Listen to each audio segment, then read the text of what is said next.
వక్రతుండ మహాకాయ సూర్యకోటి సమప్రభ నిర్విఘ్నం కురు మే దేవ సర్వకార్యేషు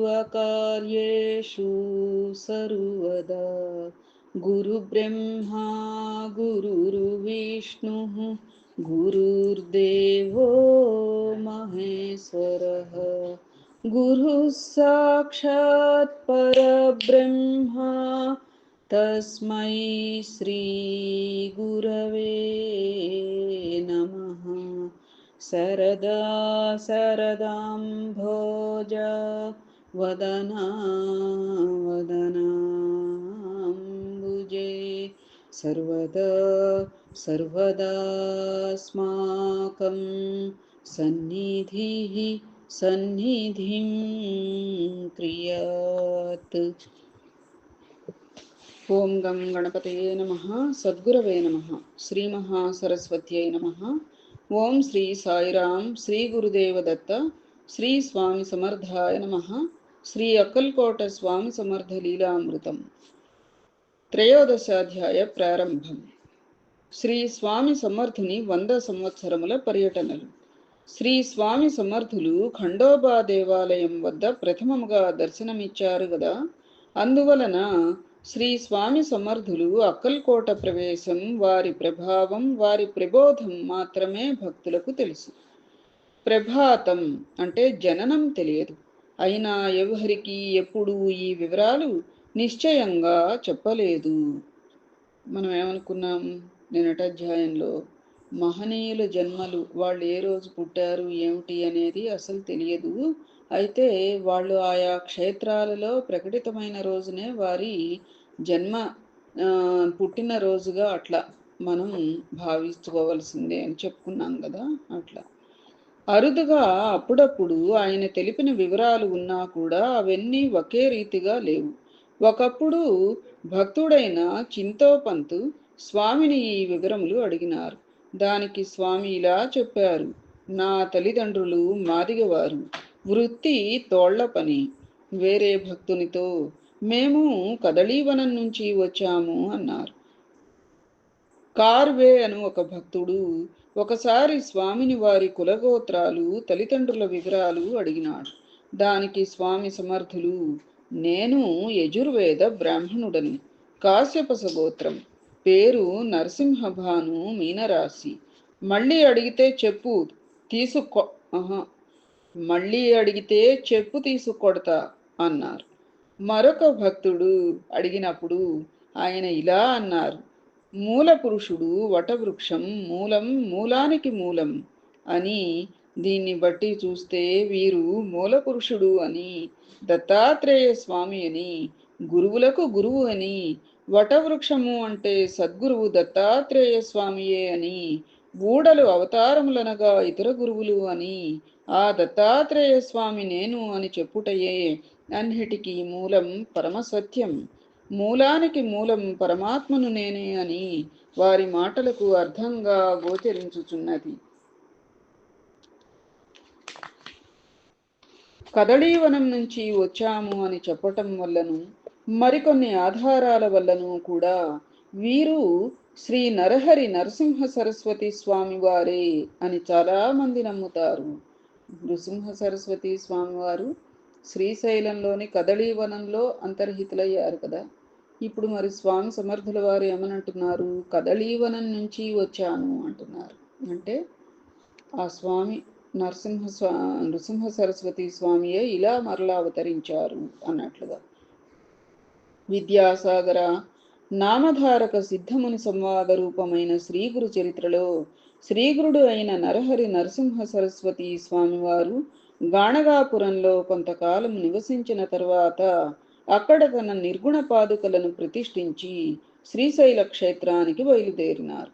అది 1456వ సంవత్సరం, అనగా బహుధాన్యనామ సంవత్సరంలో ఉత్తరాయణ పుణ్యకాలంలో కుంభరాశిలోని సూర్యుడు కన్యారాశిలోనికి బృహస్పతి ప్రవేశించారు.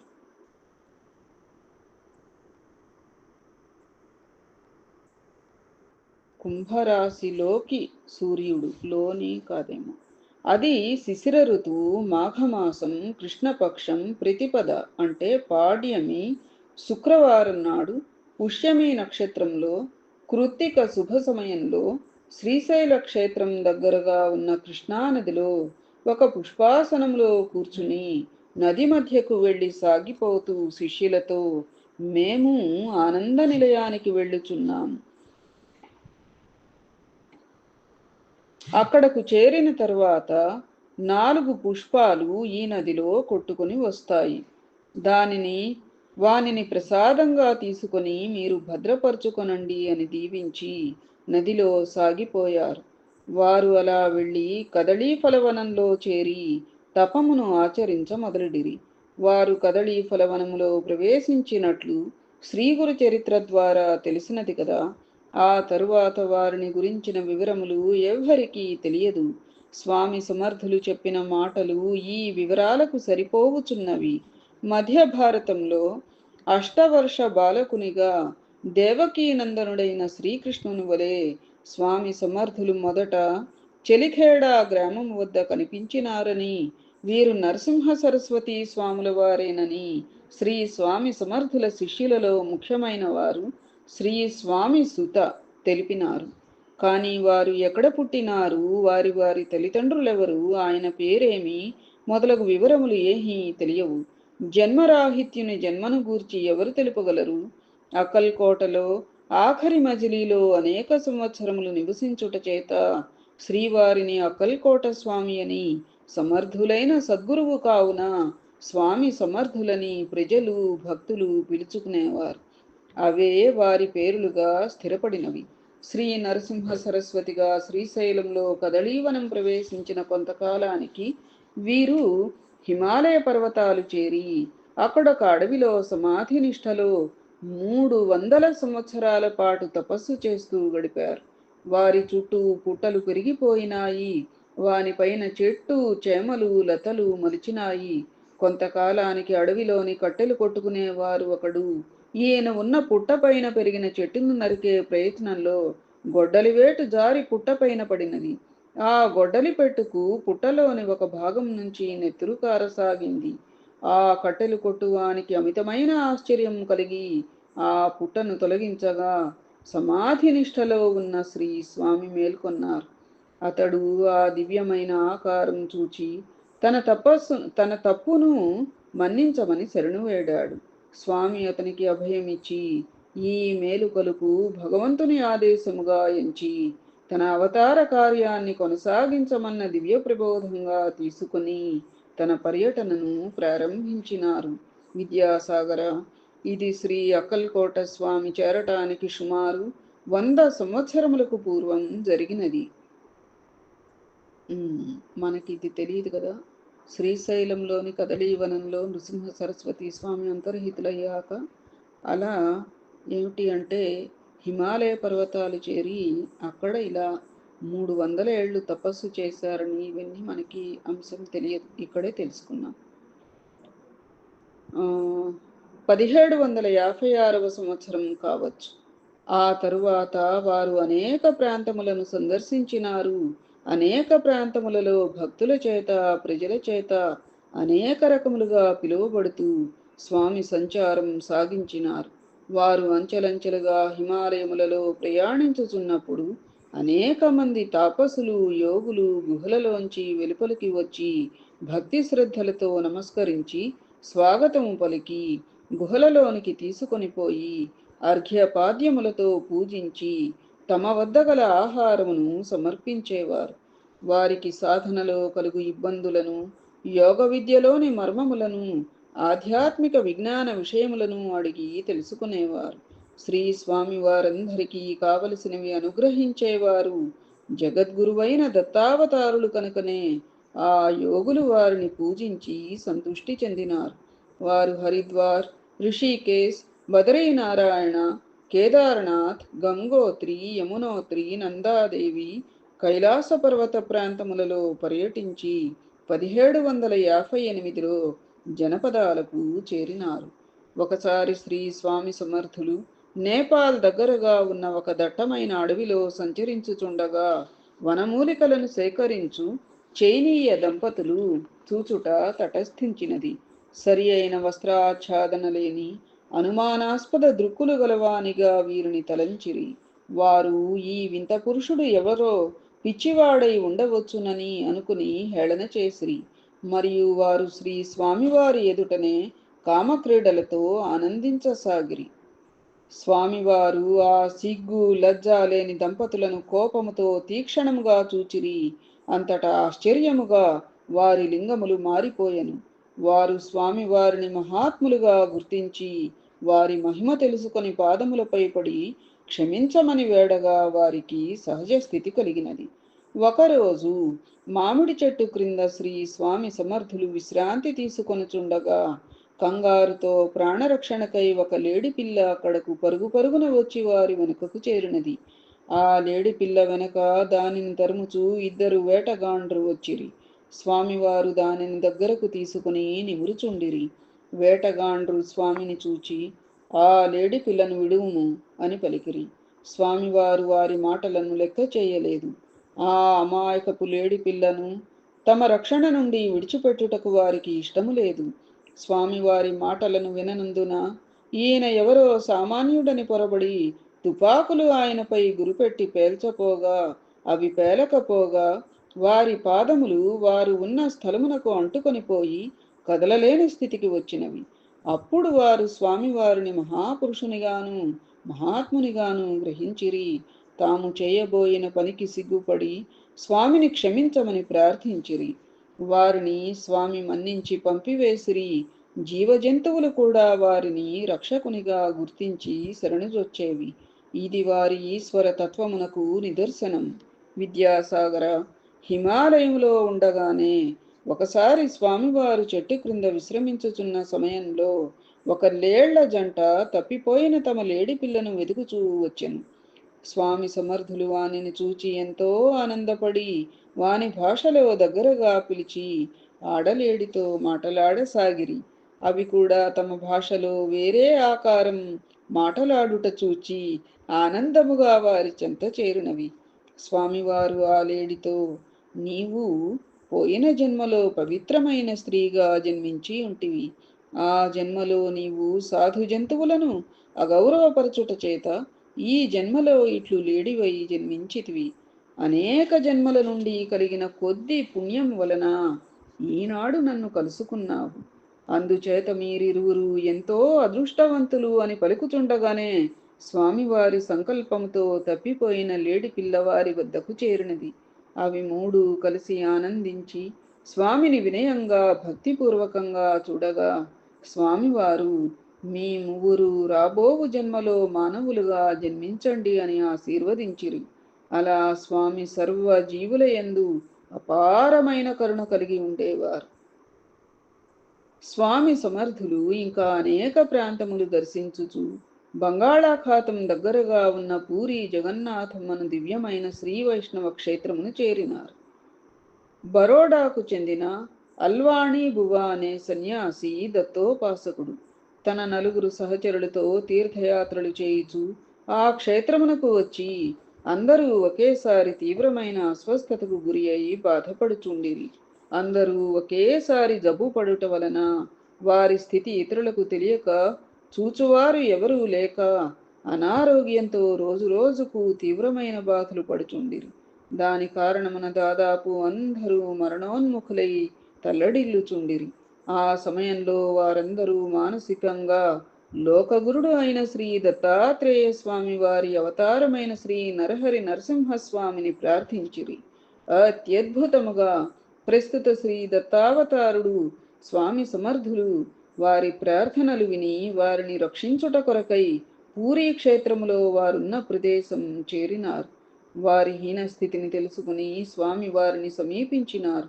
ఆజానుబాహుడు దివ్యమైన తేజముగల స్వామిని చూచినంతనే వారికి ఆనందం కలిగినది. శ్రీ స్వామివారు వారిని చేరి తమ స్పర్శ చేత వారికి ఆరోగ్యమును ప్రసాదించి స్వస్థత చేకూర్చినారు. వారు ఆశ్చర్యముగా లేచి స్వామిని సమీపించి వారి పాదములకు సాష్టాంగ వందనములు చేసి, స్వామి, మీరు ఎవరు? మా ఈ స్థితి మీకు ఎలా తెలిసినది అని ప్రార్థించగా, స్వామి చిరునవ్వులు నవ్వుతూ, ఈ విశ్వమంతా నాదే, నేను అన్ని ప్రాంతములలోనూ ఉంటాను. అయితే నేను సహ్యాద్రి నివాసిని, ఎక్కువగా సంచారంలో ఉందును. గిరినారు, వారణాసి, మాతాపూర్, కరవీరపురం, కురువపురం, ఔదుంబర, నర్సోబవాడి, కరంజ, గాణగాపురంలోను, గోదావరి కృష్ణా తీరములలో, నర్మదా కావేరి తీరములలో ఎక్కువగా సంచరిస్తూ ఉంటాను అని వారు పలుకగనే, అల్వానుగువ తన ఎదుట ఉన్నవారు తన ఆరాధ్య దైవమైన దత్తావతారులు శ్రీ నృసింహ సరస్వతి స్వామి అని గుర్తించి వారి పాదములకు భక్తిగా నమస్కరించెను. చాలా రోజులు అనారోగ్యముతో ఉండి శ్రీ స్వామివారి స్పర్శ చేత ఆరోగ్యం చేకూరినంతనే వారికి చాలా కాలముగా ఆహారము లేకపోవుట చేత తీవ్రమైన ఆకలి కలిగినది. ఒకవైపు శ్రీ స్వామివారి సమాధానం వింటూనే వారి మనస్సులు రుచికరమైన భోజనం ఎక్కడ లభించునా అని ఆలోచించసాగినవి. శ్రీ స్వామివారి సంకల్పంతో వారి మనస్సులోని కోరికలు తీరినవి. వారు ఇలా యోచించుచుండగానే పక్క ఇంటి నుండి వారికి భోజనానికి ఆహ్వానం వచ్చినది. స్వామివారు కూడా వారిని వెళ్ళి భోజనం చేయమని చెప్పినారు. ఆ విధంగా స్వామివారి అనుగ్రహంతో ఆరోగ్యము, మంచి భోజనం దొరికినది. దానికి అల్వానిగువ ఇది అంతా శ్రీ దత్తాత్రేయుల అనుగ్రహమని, వారే శ్రీ స్వామివారిగా అవతరించి వచ్చినారని తలంచి స్వామివారిని మనఃపూర్వకముగా ప్రార్థించి భోజనమునకు వెళ్ళిరి. కొద్దిసేపట్లో స్వామివారి కృపాదృష్టి చేత రోగులు తక్షణమే ఆరోగ్యవంతులైనారనే వార్త అందరికీ తెలిసినది. గ్రామంలోని వారందరూ తండోపతండములుగా వచ్చి స్వామిని దర్శించసాగినారు. అక్కడకు చేరిన వారిలో ఒక అంధుడు కూడా ఉన్నాడు. అతడు స్వామివారిని చేరి వారి లీలల గురించి వినుట వలన తృప్తి చెందక స్వామివారి దర్శనం ప్రసాదించమని కోరినాడు. స్వామివారు తన మెడలోని హారము తీసి అతని వైపు విసిరినాడు. ఒక పండితుడు దానిని తీసుకొని ఆ అంధుని కళ్లకు తాకించగా వెంటనే ఆ అంధుడికి దృష్టి వచ్చినది. అతడు ఆనందముగా స్వామిని దర్శించి ప్రార్థించి తృప్తిగా ఇంటికి వెళ్ళినాడు. ప్రజలందరూ స్వామి అనుగ్రహం పొంది వెళ్ళిపోయినారు. కానీ ఒక వృద్ధుడు స్వామిని చేరి వారి చెవిలో తన భార్య కనిపించుట లేదని ఆమెను గురించి తెలుపమని మొరపెట్టుకొనినాడు. స్వామివారు వానిని తదేకముగా చూచి, వృద్ధుడా, మృత్యుముఖములో కూడా నీకు ఆశ మమకారములు వదలడం లేదా? ఎప్పుడు వాటి నుండి విముక్తి పొందేది? గత జన్మలో నీవు ఒక నూనె వ్యాపారస్తుడవు, నా భక్తుడవు. విషయవాసనల వలన నీకు ఈ జన్మ వచ్చినది అన్నారు. ఆ వృద్ధుడు శ్రీ స్వామివారి మాటలు నమ్మలేకపోయాడు. అంతట శ్రీ స్వామివారు అతని నుదుట విభూదిని పెట్టి, గత జన్మలో నీవెవరో చెప్పు అన్నారు. వెంటనే అతని పూర్వజన్మ స్మృతి కలిగి, నేను అప్పా తేలి, తేలి అంటే నూనె వ్యాపారి, మీరు నృసింహ సరస్వతి, నన్ను మీకు దూరం చేయవద్దు అని ప్రార్థిస్తూ స్వామి పాదాల మీద పడినాడు. స్వామి అతనిని తాకినంతనే తిరిగి బాహ్య స్మృతి కలిగింది. ఇంతలో అతని భార్య, పిల్లలు అక్కడికి రావడంతో గత వృత్తాంతమంతా మరచి సంతోషంతో స్వామి ఆశీర్వచనం తీసుకుని ఇంటికి వెళ్ళారు. ఈ సన్నివేశములు రెండు శ్రీ స్వామివారిని దత్తాత్రేయ అవతారంగాను, వీరు నరహరి నరసింహ సరస్వతి అనే ప్రచారంలోనికి వచ్చినది. ప్రజలు వారిని జగద్గురువుగా గుర్తించి సేవించినారు.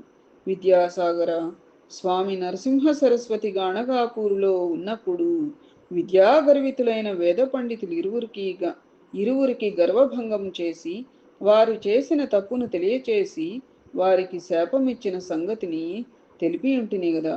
వారు ఎన్నో నీచ జన్మల తరువాత పెద్ద పులులుగా జన్మించినప్పుడు కూడా శ్రీ స్వామి సమర్థుల రూపంలో దర్శనమిచ్చి అనుగ్రహించిన విచిత్ర లీలను చెప్పెదను వినుము.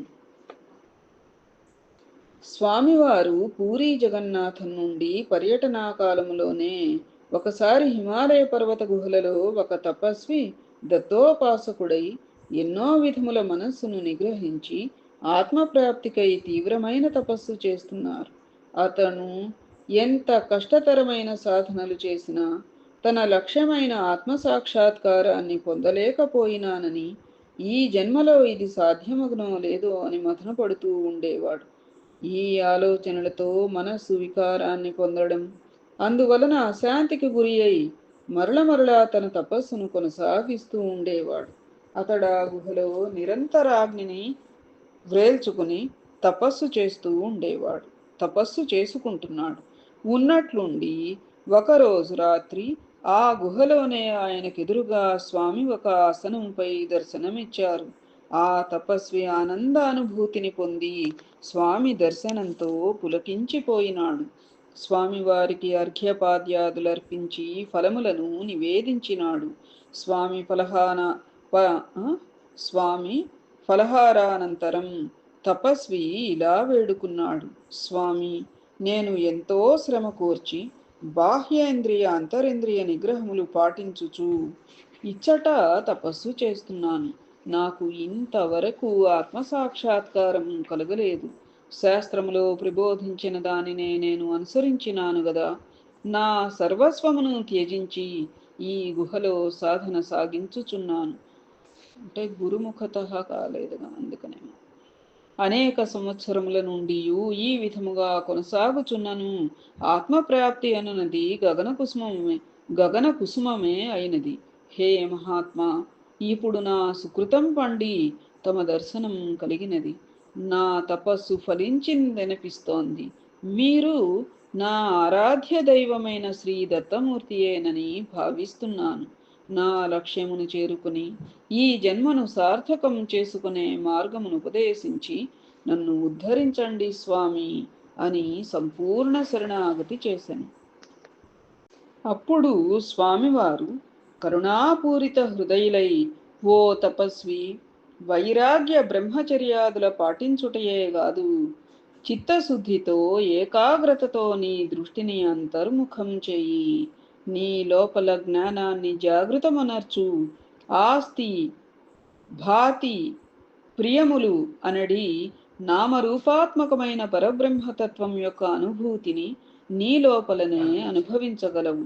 నా వంక తేరిపారజూడు, ఈ రూపమును ధ్యానించుమని అని స్వామి ఆదేశించుచుండగానే ఆ తపస్వి స్వామివారిని చూచి కన్నులు మూసుకొని సహజ సమాధి స్థితిని, ఆత్మ సాక్షాత్కారమును పొంది కదలపై ఉండెను.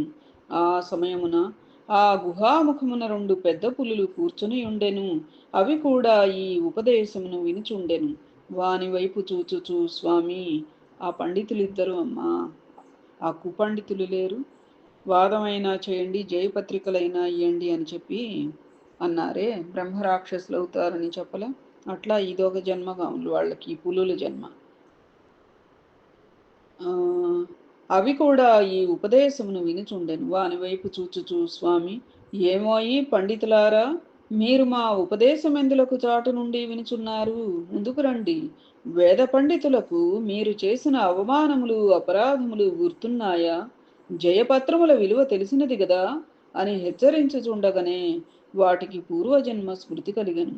అవి లేచి 2 కాళ్ళపై నిలబడి ముందు 2 కాళ్లను చేతుల వలె జోడించి ప్రార్థించి స్వామి పాదములకు నమస్కరించినవి.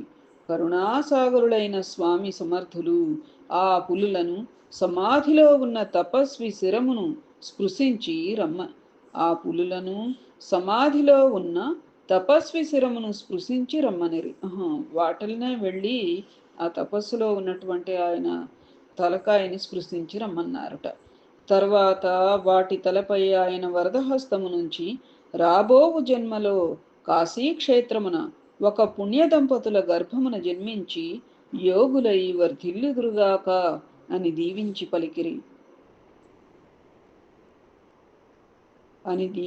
పంపిరి. తెల్లవారు సమయమున ఆ తపస్వి సమాధి స్థితి నుండి బయల్పడి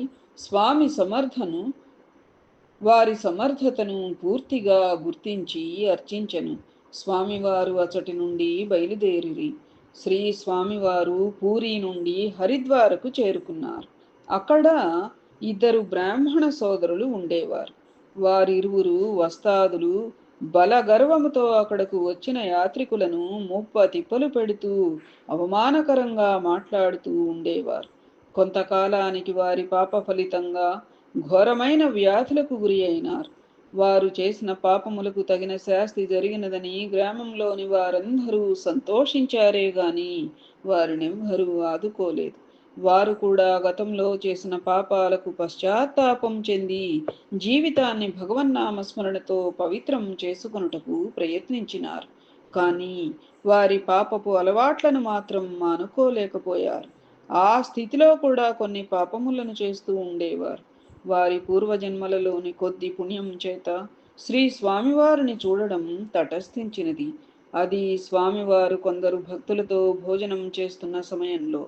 అప్పుడు శ్రీ స్వామివారికి వారి మీద అకస్మాత్తుగా కనికరం కలిగి మహావేగంగా వారి దగ్గరకు వెళ్ళినారు.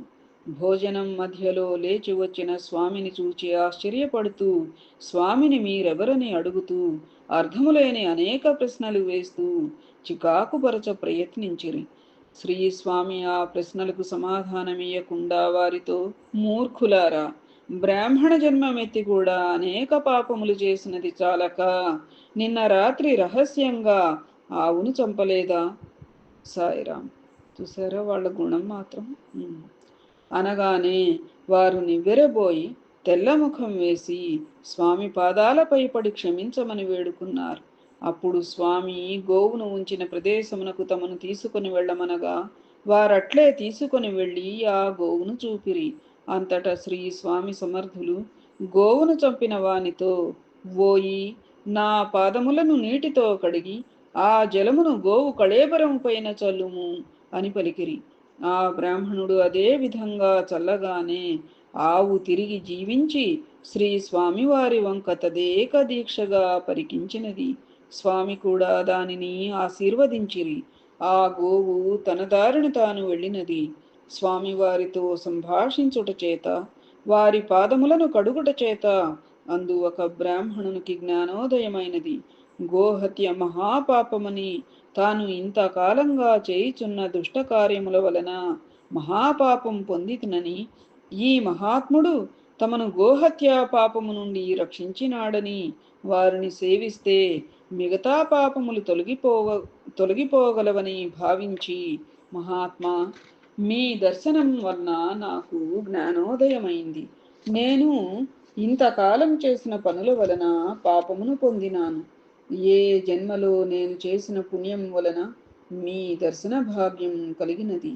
మీరు సాధారణ పురుషులు కారు, సాక్షాత్ పరబ్రహ్మ స్వరూపులు, సద్గురువులు. నా వంటి వారిని దండించి, మందలించి, శిక్షించి ధర్మ మార్గంలో నడిపించుటయే మీ ధర్మం. మీ రాకకు అదే పరమార్థం. సద్గురుమూర్తి, మీ పాదదర్శనం చేత నేను చేసిన పాపములకు యమలోకంలో పొందు శిక్షలు కూడా తెలిసినవి. అమాయకులను మోసగించిన వారికి, హింసించిన వారికి, జీవ ప్రాణములకు హాని కలిగించిన వారికి శూలమును గుచ్చి నిలబెడతారు. అలా నిలబడి ఉన్న వారిని పదునైన ముక్కులు గల పక్షులు పొడిచి పొడిచి వేధిస్తాయి. అందువలన పరమ పావనమూర్తి, మీరు మా గృహమునకు దయచేయండి. మా ఇల్లు పావనం చేయండి. మాచే వసంగబడు ఆతిథ్యం స్వీకరించి నన్ను తమ దాసునిగా స్వీకరించి పాపరహితుని చేయండి అని పాదములపై వాలినాడు. వాని సోదరుడు కూడా స్వామిని శరణుజొచ్చినాడు. స్వామివారు చిరునవ్వు నవ్వి వారిని దీవించి వారి ఆతిథ్యమును స్వీకరించడానికి వారి వెంట నడిచినారు. ఈ విషయం గ్రామమంతా తెలిసినది. గ్రామంలోని బ్రాహ్మణులు, బ్రాహ్మణ సంఘముల వారు వాని గృహమునకు చేరినారు.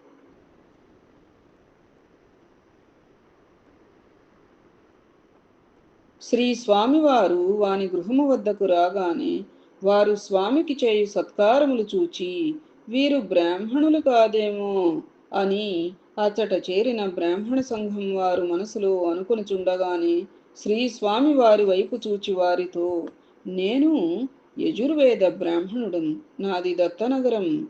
నా వంశమూలం వటవృక్షం. పేరు నరసింహుడు అని పలికిరి. అయినను వారి మనస్సులలోని శంక తీరలేదు. అప్పుడు శ్రీ స్వామివారు యజుర్వేద సంహిత నుండి కొన్ని మంత్రములను వినిపించిరి. అంతటా ఆ బ్రాహ్మణ సంఘం వారికి అనుమానం తీరిపోయి వారు సద్బ్రాహ్మణులను గ్రహించి వారు కూడా శ్రీ స్వామివారిని శ్రద్ధాభక్తులతో పూజించి నమస్కరించి శ్రీ స్వామివారి సమ్ముఖమున అందరూ కూర్చుండి జయ జయనాదములు చేసిరి. అప్పుడు శ్రీ స్వామివారు వారి అందరినీ ఉద్దేశించి ఈ విధంగా ఉపదేశించినారు. బ్రాహ్మణులారా, భక్తజనులారా, జన్మలన్నిటిలోనూ నరజన్మ ఉత్తమోత్తమైనది. ఈ నరజన్మ లభించుటయే దుర్లభం. అన్ని జన్మలలో చేసుకున్న పుణ్యం వలన ఈ దుర్లభమైన నరజన్మ లభించును. లభించిన నరజన్మను సద్వినియోగం చేసుకోవాలి. అలా కాకుండా దుఃఖమయములైన విషయాసక్తితో దానిని వ్యర్థం చేసుకోరాదు. కామక్రోధాలు కోరికలు నీచమైనవి. వానిని ఆశించి వానికై జీవించు మానవులు దుర్లభమైన తమ నరజన్మను కించపరిచిన వారగుదురు. ఉత్తములైన మానవులు సద్గురు చరణాలను ఆశ్రయించి తమ జీవిత లక్ష్యమైన మోక్షపదం పొందడం కొరకు తపస్సు చేయడం, ధ్యానం చేయడం ప్రథమ కర్తవ్యం. తప ధ్యాన యోగాల వలన చిత్తశుద్ధి లభిస్తుంది. చిత్తశుద్ధి వలన బ్రహ్మపదం ప్రాప్తిస్తుంది. ఉత్తములైన సత్పురుషుల సేవ, సత్సాంగత్యం అనేవి వారిని పరమాత్మ నివాసానికి తీసుకుని పోతాయి. అపవిత్రుల సహచర్యం అధఃపతనానికి దారి తీస్తుంది. సత్సాంగత్యం అనేది ఎంత ప్రధానమో కదా. నరజన్మములో అతి ఉత్తమమైనది బ్రాహ్మణునిగా జన్మించడం. బ్రాహ్మణుడు ఎల్లవేళలా బ్రహ్మ మార్గావలంబిగా ఉండాలి. శాస్త్ర విధులను అవలంబిస్తూ నిత్యం జప ధ్యానాదులతో, తపస్సుతో, అత్యంత నిష్ఠానియమములతో జ్ఞానమార్జించి అర్హతను అనుసరించి ఇతరులకు పంచిపెడుతూ వారికి ఆధ్యాత్మిక జ్యోతిగా, దైవముచే నియోగించబడిన సంరక్షకుడిగా జీవించాలి.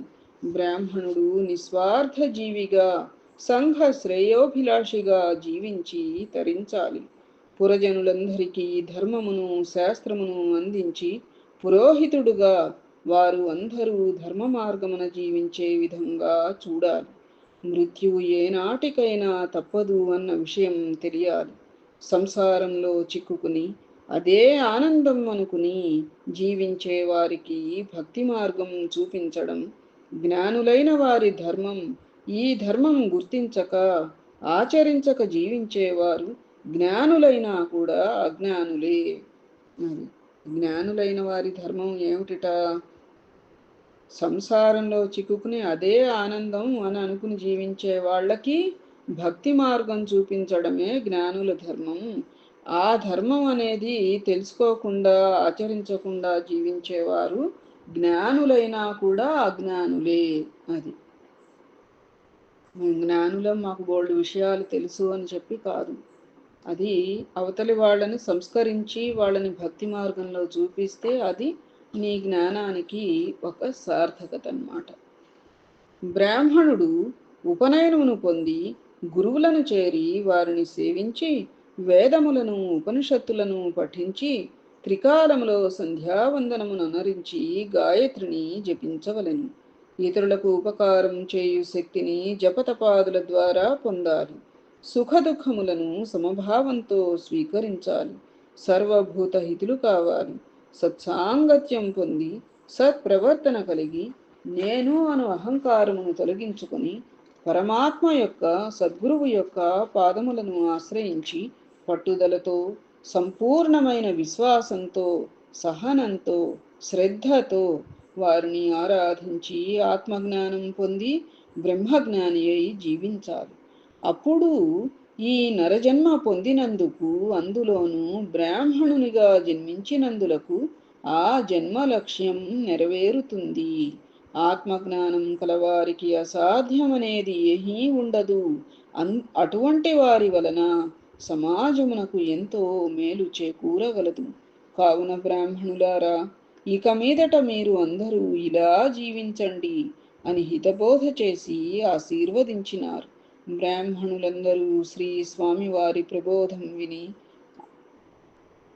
ఆనందపరవశులై జయ జయనాదములు చెప్పినారు. जय जय स्वामी समर्थ अक्कलकोट स्वामी जय जय जय स्वामी समर्थ अक्कलकोट स्वामी जय ఇది విద్యాసాగర శ్రీ నిత్యానంద యోగి సంవాద రూపమున శ్రీ దత్తాత్రేయ సంప్రదాయ శిష్య పరంపరలోని శ్రీ శ్రీ శ్రీ స్వామి విఠలానంద సరస్వతి మహారాజ్ విఠల్ బాబాజీ విరచిత శ్రీ అక్కల్కోట స్వామి సమర్థ లీలామృతం త్రయోదశాధ్యాయం సంపూర్ణం. ఏతత్ఫలం సర్వం సద్గురుచరణారవిందార్పణమస్తు. సద్గురవే నమః. శ్రీమాత్రే నమః. ఓం ద్రాం దత్తాత్రేయాయ నమః. శుభం భూయాత్.